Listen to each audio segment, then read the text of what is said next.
All right, let's bring in Brian Fonseca now. He's the director of the Institute for Public Policy at Florida International University. Brian, welcome to the program. Thanks for having me, Polo. Of course, it's our pleasure. You recently wrote that negotiating with Cuba, it would make for an uncomfortable reality, as you put it, for the U.S. I'm curious if you could expand on that. Yeah, I mean, similar in the case of Venezuela, where the United States conducted that incredible operation to remove Nicolas Maduro, but left much of the Venezuelan regime in power and is now negotiating directly through the Venezuelan regime, which is not necessarily the kind of change that Venezuelans in South Florida are looking for, Venezuelans in the broader diaspora. I'm afraid that's probably going to be very similar in the case of Cuba, in which the United States is probably going to have to engage with and through members of the Cuban regime if they're looking for a long-term sort of sustainable change.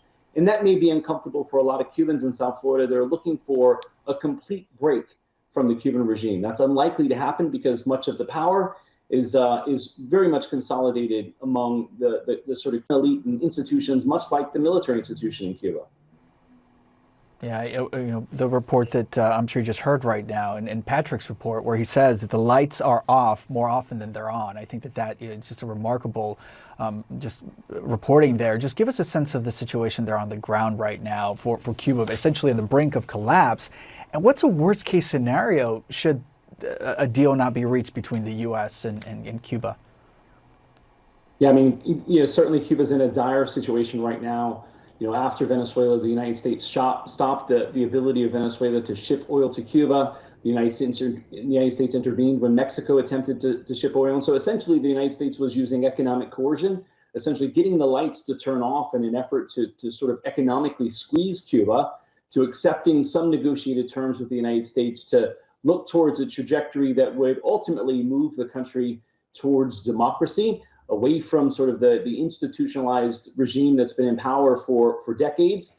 And I think that's where the United States is expecting the regime to sort of break down and engage with the United States as part of an off-ramp in order to address some of the struggling that's certainly going on across the country.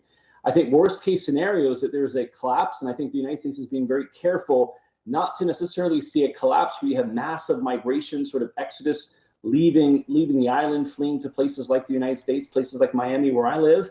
And I think that's probably the worst case scenario, is that you have this implosion, and that implosion sort of leads to a managed or at least a very dire humanitarian crisis, in which now the Straits of Florida, for example, are flooded with people leaving the island.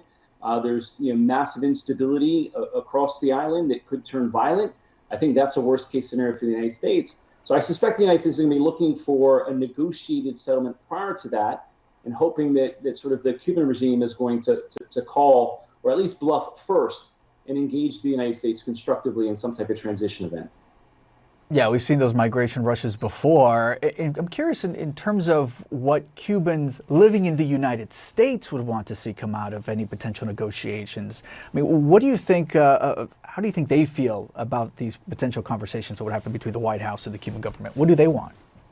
I mean, I think so many Cubans just want to see Cuba free from sort of the grips of communism. I mean, the Castros are pretty much behind us. Raul Castro is still living, of course, and does have some degree of influence at the very strategic level. But I think that the Cubans, certainly in my community, want to see Cuba free. They want to see democracy restored in Cuba. They want to see some degree of accountability to those that have run this sort of Cuban state into the ground and pillaged the state's resources and corruption and sort of engaging in human rights violations. So that's that's probably going to be the more challenging part, is sort of this issue of transitional justice as we move away from the regime towards some seeming democratic process, which again may be a ways away. I think right now the most stable path forward is some negotiated pathway in which we move back towards some elections, some ability for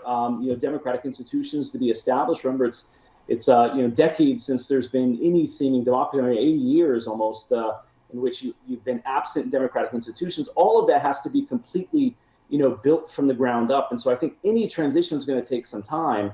And I think the Cubans in Miami are going to have to sort of reconcile with, there is no major democratic opposition to inherit the government. And so again, that sort of sense of taking time is certainly going to be unnerving and certainly uncomfortable for a lot of those in Miami that are going to watch the Trump administration engage with the regime as part of the process. Yeah, without a doubt, Cuban Americans watching this extremely closely. It is very personal to them, as you highlight. Brian Fonseca, thank you so much for your perspective, as always. Thanks, Paulo.